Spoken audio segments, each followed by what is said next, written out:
Fala galera, tudo bem? Eu sou Natália e tô aqui para falar um pouco sobre animais nocaute.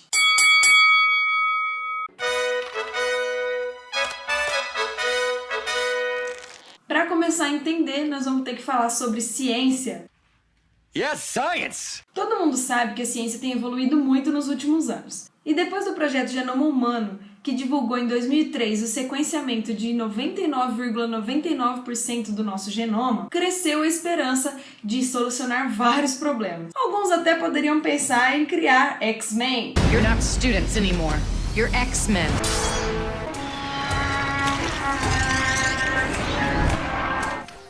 Taught them to control their powers, and in time... Só que não, por vários motivos, né? Principalmente porque existem implicações éticas em experimentos com humanos. Então, partimos para animais, que têm o genoma muito parecido com o nosso. Vocês vão ver aqui alguns exemplos deles. Sim, o genoma é parecido, mesmo que eles não se pareçam conosco. Como exemplo, hoje eu vou utilizar camundongos, porque o seu genoma é 99% semelhante ao do humano. Camundongos e humanos possuem 30 mil genes cada, e apenas 300 desses são únicos para cada organismo. Além disso, ratos e camundongos são atualmente a espécie de laboratório mais próxima de humanos para o qual a técnica de nocaute pode ser facilmente aplicada, principalmente para estudar questões relacionadas à fisiologia. O primeiro camundongo nocaute foi criado em 89 por esses 3 pesquisadores que vocês vão ver aqui do lado, e esse primeiro camundongo nocaute trouxe para esses médicos o Prêmio Nobel de Medicina em 2007. Mas o que é um animal nocaute?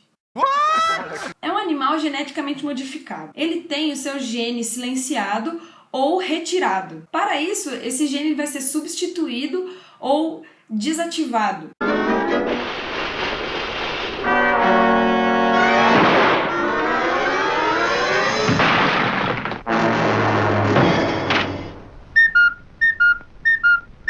Mas para que servem esses animais? Principalmente eles servem para a gente estudar o papel dos genes. Muitos genes já foram sequenciados, mas muitos deles a gente também não conhece a função ainda. Imagina uma criança com vários brinquedos. Se a gente retirar um desses brinquedos, a gente não sabe o que vai acontecer. Temos 3 opções. Ou essa criança não vai perceber, porque ela tem tantos outros brinquedos que ela nem vai perceber. Ou essa criança vai se chatear, mas ela pode começar a se adaptar sem ele, sem esse brinquedo. Ou ainda, essa criança pode chorar até que devolvam o seu brinquedo.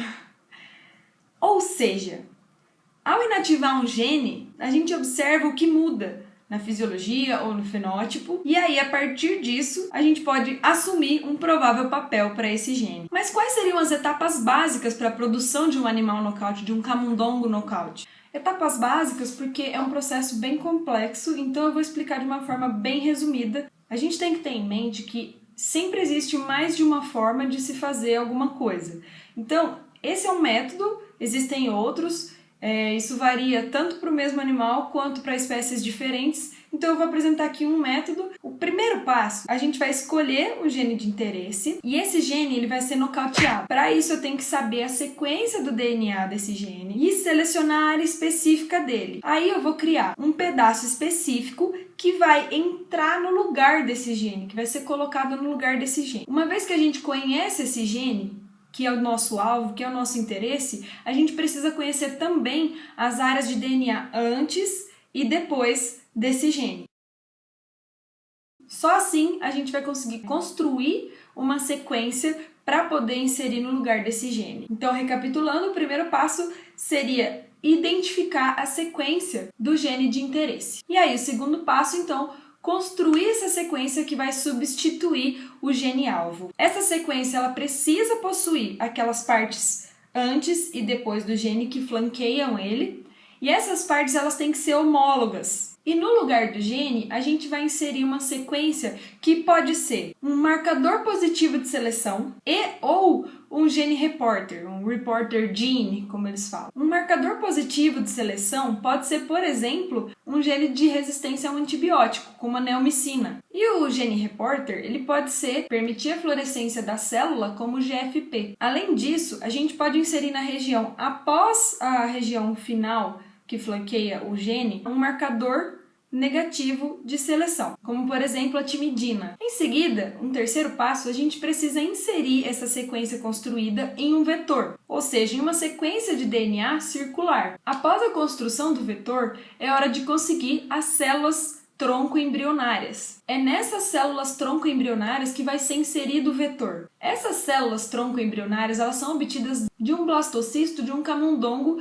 que estivesse em gestação. Essas células, então, vão ser retiradas desse blastocisto e colocadas em uma placa de Petri, juntamente com os vetores que foram construídos. Contudo, dentro da placa de Petri, aí vai ocorrer a eletroporação, que seria um choque, uma descarga elétrica para fazer abrir os poros das membranas e então o vetor conseguir chegar até o núcleo. Uma vez que o vetor chegou no núcleo da célula, vai acontecer agora um processo que é chamado de recombinação homóloga. Nesse processo, as regiões de DNA que flanqueiam o gene se alinham com a sequência homóloga presente no vetor e ocorre a recombinação das sequências, de forma que a sequência construída passe a ocupar o lugar da sequência que havia ali. Ou seja, o gene-alvo ele vai ser substituído, o gene de interesse ele vai ser trocado. Como esse processo não ocorre de forma eficaz em todas as células, em seguida é necessário selecionar as células em que a sequência foi inserida com eficiência. Se for utilizado um marcador positivo de seleção, com um gene de resistência a um antibiótico, por exemplo, como a neomicina ou a puromicina, então, ao colocarmos a puromicina ou a neomicina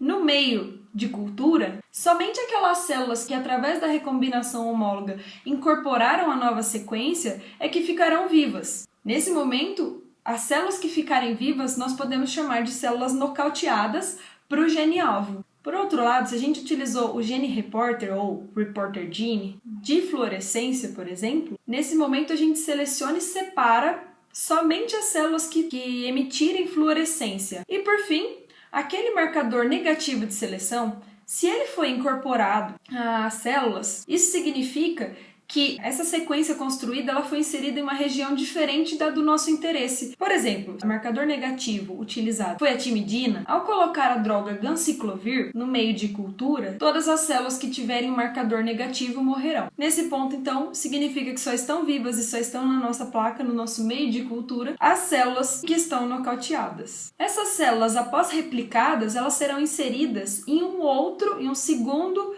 blastocisto de um outro camundongo. Esse blastocisto, então, contendo as células originais e as células nocauteadas, vai ser inserido em um terceiro camundongo, que vai ser como uma barriga de aluguel. E esse novo camundongo, esse terceiro camundongo, vai gerar, então, uma ninhada. Os filhotes dessa ninhada são chamados de quimera, porque eles possuem tanto células originais quanto células nocauteadas. Então, nós vamos pegar um animal quimera e vamos cruzar com um outro animal original. Desse cruzamento serão obtidos animais heterozigotos. Eles terão deleção do gene em somente um cromossomo. Por fim, o cruzamento desses animais heterozigotos vai gerar, então, animais que serão ou heterozigotos ou homozigotos. Existe uma porcentagem 25% originais, 50% heterozigotos e 25% homozigotos serão os nocáuteos. É importante também a gente lembrar que alguns genes são vitais. Então, se esse gene for vital, provavelmente aqueles animais que forem nocaute acabarão morrendo. Ou aqueles animais que forem heterozigotos podem simplesmente ter a sua função diminuída e não retirada por completo. Bom, essa é uma técnica extremamente importante para diversas áreas, mas eu espero que os conceitos aqui apresentados de forma simplificada possam ter ajudado a compreender um pouco sobre animais nocaute. Muito obrigada por assistirem e espero que esse vídeo tenha contribuído com o aprendizado de vocês.